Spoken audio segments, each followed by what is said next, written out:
Hi friends, ಎಲ್ಲರಿಗೂ ನಮಸ್ಕಾರ. Friends, ಇವತ್ತು ಗರಿಗರಿಯಾದಂಥ ರಾಗಿ ದೋಸೆನ ಯಾವ ರೀತಿಯಾಗಿ ಮಾಡೋದು ಅಂತ ತಿಳಿಸ್ಕೊಡ್ತೀನಿ. ಈ ರಾಗಿ ದೋಸೆ ಏನಂದರೆ ಇದಕ್ಕೆ ಅಕ್ಕಿ ಹಾಕದೇ ನಾವು ಮಾಡ್ತಾ ಇರೋದು. ಶುಗರ್ ಇದ್ದವರು, ದೊಡ್ಡವರು, ಸಣ್ಣವರು ಎಲ್ಲರೂ ತಿನ್ಬೋದು. ತುಂಬ ಹೆಲ್ದಿಯಾಗಿರುವಂಥ ರೆಸಿಪಿ. ಇದು ಹೇಗೆ ಮಾಡೋದು ಅಂತ ಹೇಳಿ ತಿಳಿಸ್ಕೊಡ್ತೀನಿ ಬನ್ನಿ. ನಾನಿಲ್ಲಿ 3 ಸಣ್ಣ ಗ್ಲಾಸಷ್ಟು ರಾಗಿನ ತೊಗೊಂಡಿದ್ದೀನಿ. ನೀವು ಯಾವುದೇ ಕಪ್ ಅಥವಾ ಗ್ಲಾಸನ್ನು ತೊಗೋಬೋದು. ಹಾಗೆ ಇಲ್ಲಿ 1 ಗ್ಲಾಸಷ್ಟು ನಾನಿಲ್ಲಿ ಉದ್ದಿನಬೇಳೆ ತೊಗೊಂಡಿದ್ದೀನಿ. 1/4 ಚಮಚಕ್ಕಿಂತ ಕಡಿಮೆ ಮೆಂತ್ಯ ಕಾಳನ್ನು ತೊಗೋತಾ ಇದ್ದೀನಿ. ಹಾಗೆ 1/4 ಗ್ಲಾಸಷ್ಟು ಕಡಲೆಬೇಳೆನ ಹಾಕ್ತಾಯಿದ್ದೀನಿ. ಇದನ್ನೆಲ್ಲನೂ ಹಾಕಿಬಿಟ್ಟು ಒಂದಿಷ್ಟು ನೀರು ಹಾಕಿಬಿಟ್ಟು ಚೆನ್ನಾಗಿ ಇದನ್ನು 2-3 ಸರಿ ಕ್ಲೀನ್ ಮಾಡ್ಕೋಬೇಕು. ಯಾಕಂದರೆ ಡಸ್ಟ್ ಜಾಸ್ತಿನೇ ಇರುತ್ತೆ ಅಂತಲೇ ಹೇಳ್ಬೋದು. 3 ನೀರಲ್ಲಿ ಚೆನ್ನಾಗಿ ಕ್ಲೀನ್ ಮಾಡ್ಕೊಳ್ಳಿ. ನೋಡಿ ಎಷ್ಟು ಡಸ್ಟ್ ಇದೆ ಅಂತ. ಇದಿಷ್ಟು ಕ್ಲೀನ್ ಮಾಡ್ಕೊಂಡು ಬರ್ತೀನಿ ನಾನು. ಈಗ ಇದಕ್ಕೆ ಒಂದು ಸ್ವಲ್ಪ ಜಾಸ್ತಿ ನೀರನ್ನೇ ಹಾಕ್ಕೋಬೇಕು. ಯಾಕಂದರೆ ರಾಗಿ ಮತ್ತು ಉದ್ದಿನಬೇಳೆ, ಕಡಲೆಬೇಳೆ ಎಲ್ಲ ಉಬ್ಬುತ್ತೆ. ಅದಕ್ಕೋಸ್ಕರ ಸ್ವಲ್ಪ ಜಾಸ್ತಿ ನೀರನ್ನು ಹಾಕಿಬಿಟ್ಟು ಒಂದು ಮುಚ್ಚಳನ ಮುಚ್ಚಿ ಎತ್ತಿಟ್ಬಿಡಿ. ಇದನ್ನು 6 ಗಂಟೆ ಆದರೂ ನೆನೆಸ್ಬೇಕಾಗತ್ತೆ. 6 ಗಂಟೆ ಆದಮೇಲೆ ನಾನಿಲ್ಲಿ ಯಾವಾಗ ನೀವು ದೋಸೆ ಹಿಟ್ಟನ್ನು ರುಬ್ತೀರಲ್ಲ, ಆ ಟೈಮಲ್ಲಿ 10 ನಿಮಿಷದ ಮುಂಚೆ ಅವಲಕ್ಕಿನ ತೊಗೊಳ್ಳಿ. ನಾನಿಲ್ಲಿ 1/4 ಗ್ಲಾಸಷ್ಟು ಅವಲಕ್ಕಿನ ತೊಗೊಂಡಿದ್ದೀನಿ. ಅದನ್ನು ಕೂಡ ಅಷ್ಟೇ ಒಂದು ನೀರಲ್ಲಿ ಹಾಕಿ ಎತ್ತಿಟ್ಕೊಳ್ಳಿ.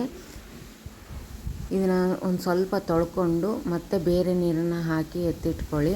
ನೋಡಿ 10 ನಿಮಿಷ ಆದಮೇಲೆ ನಾನು ಇದನ್ನು ಒಂದು ಡಬ್ಬಕ್ಕೆ ಹಾಕಿ ಎತ್ತಿಟ್ಕೊಂಡಿದ್ದೆ. ಈಗ ಇದು ಮೇಲೆ ಇರುವಂಥ ನೀರನ್ನು ತೆಗ್ದಿದ್ದೀನಿ. ಈಗ ಈ ನೆಂದಿರುವಂಥ ರಾಗಿ ಉದ್ದಿನಬೇಳೆನ ಇದಕ್ಕೆ ಸೇರಿಸ್ತಾ ಇದ್ದೀನಿ.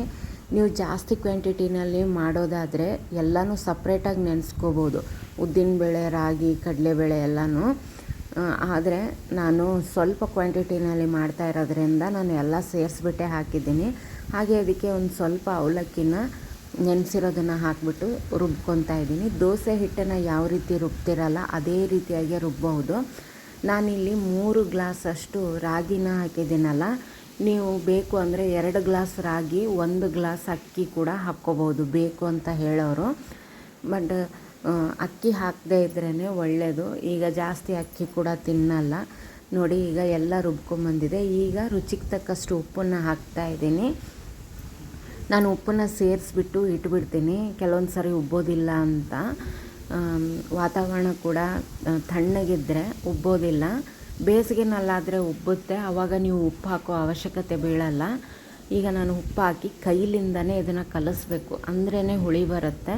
ಸ್ಪೂನಿಂದ ಕಲಸಕ್ಕೆ ಹೋಗಬೇಡಿ. ಈಗ ಚೆನ್ನಾಗಿ ಒಂದು ಸಾರಿ ಕಲಿಸ್ಬಿಟ್ಟು ಇದನ್ನು ಮುಚ್ಚಳ ಮುಚ್ಚಿ ರಾತ್ರಿ ಪೂರ್ತಿ ಬಿಟ್ಟುಬಿಡಿ. ಚೆನ್ನಾಗಿ ಉಬ್ಬಿ ಬರುತ್ತೆ. ಈ ರೀತಿ ಮಾಡೋದ್ರಿಂದ ಹುಳಿ ಕೂಡ ಬರುತ್ತೆ. ಅದಕ್ಕೋಸ್ಕರ ಈಗ ಬೆಳಗ್ಗೆ ಯಾವ ರೀತಿ ಉಬ್ಬಿದೆ ಅಂತ ತೋರಿಸ್ತೀನಿ ನೋಡಿ. ಉಪ್ಪು ಹಾಕಿರೋದ್ರಿಂದ ಚೆನ್ನಾಗಿ ಫರ್ಮೆಂಟೇಷನ್ ಆಗಿದೆ ಇದು. ನೋಡಿ, ಬರೀ ರಾಗಿ ಉದ್ದಿನಬೇಳೆ ಹಾಕಿರೋದ್ರಿಂದ ತುಂಬ ರುಚಿಯಾಗಿರುತ್ತೆ. ಅಕ್ಕಿನ ಆದಷ್ಟು ನಾವು ಕಡಿಮೆ ಮಾಡಬೇಕು ಅಂತ ಹೇಳ್ತಾರೆ ಈಗಿನ ಡಾಕ್ಟರ್ಸ್ ಎಲ್ಲ. ಈ ಥರ ನೀವು ಮಾಡಿದ್ರೆ ನಿಮ್ಮ ಆರೋಗ್ಯಕ್ಕೂ ಕೂಡ ಒಳ್ಳೆಯದು. ನೋಡಿ ಎಷ್ಟು ಚೆನ್ನಾಗಿ ಫರ್ಮೆಂಟೇಷನ್ ಆಗಿದೆ ಅಂತ. ಈಗ ಇದಕ್ಕೆ ರುಚಿಗೆ ತಕ್ಕಷ್ಟು ಸ್ವಲ್ಪ ಸಕ್ಕರೆ ಕೂಡ ಸೇರಿಸ್ಕೊಂಡೆ ನಾನು. ಸಕ್ಕರೆ ಯಾಕೆ ಅಂದರೆ ಸ್ವಲ್ಪ ಕೆಂಪಗೆ ಬರಲಿ ಅನ್ನೋಕ್ಕೋಸ್ಕರ, ರುಚಿ ಕೂಡ ಚೆನ್ನಾಗಿರುತ್ತೆ. ಅದಕ್ಕೋಸ್ಕರ ಇದಕ್ಕೆ ಸಕ್ಕರೆ ಸೇರಿಸ್ಕೊಂಡು ಚೆನ್ನಾಗಿ ಒಂದು ಸಾರಿ ಮಿಕ್ಸ್ ಮಾಡ್ಕೊಳ್ಳಿ. ಸಕ್ಕರೆ ಆಪ್ಷನಲ್ಲು, ಬೇಕು ಅಂದರೆ ಮಾತ್ರ ಹಾಕ್ಕೊಳ್ಳಿ, ಇಲ್ಲಾಂದರೆ ಸ್ಕಿಪ್ ಮಾಡ್ಕೋಬೋದು. ಚೆನ್ನಾಗಿ ಮಿಕ್ಸ್ ಮಾಡಿ 2 ನಿಮಿಷ ಬಿಟ್ಟು ಆಮೇಲೆ ದೋಸೆನ ಹಾಕ್ಕೋಬಹುದು. ಇಷ್ಟು ಮಾಡಿದ್ರೆ ದೋಸೆ ಹಿಟ್ಟು ರೆಡಿ ಆಗುತ್ತೆ. ನೀವು ದೋಸೆ ಹಿಟ್ಟನ್ನು ಯಾವ ರೀತಿಯಾಗಿ ರುಬ್ಬಿರ್ತೀರಲ್ಲ ಅದೇ ರೀತಿಯಾಗಿ ರುಬ್ಬೋದು. ಇಲ್ಲಿ ನಾನು ಒಂದು ಹಂಚನ ಕಾಯಕ್ಕಿಟ್ಟಿದ್ದೆ. ಹಂಚಿಗೆ ನಿಮಗೆ ದಪ್ಪ ಬೇಕು ಅಂದರೆ ದಪ್ಪ, ತೆಳು ಬೇಕು ಅಂದರೆ ತೆಳು, ನೀವು ಯಾವ ರೀತಿ ಅಂತೀರಲ್ಲ ಆ ರೀತಿಯಾಗಿ ದೋಸೆ ಬರುತ್ತೆ. ತುಂಬ ರುಚಿ ಕೂಡ ಇರುತ್ತೆ. ನೀವು ಇದ್ರ ಜೊತೆಗೆ ಆಲೂಗಡ್ಡೆ ಪಲ್ಯ, ಕಾಯಿ ಚಟ್ನಿ ಅಥವಾ ಶೇಂಗಾ ಚಟ್ನಿ ಪುಡಿನೂ ಕೂಡ ಇದಕ್ಕೆ ಸೇರಿಸ್ಕೋಬೋದು.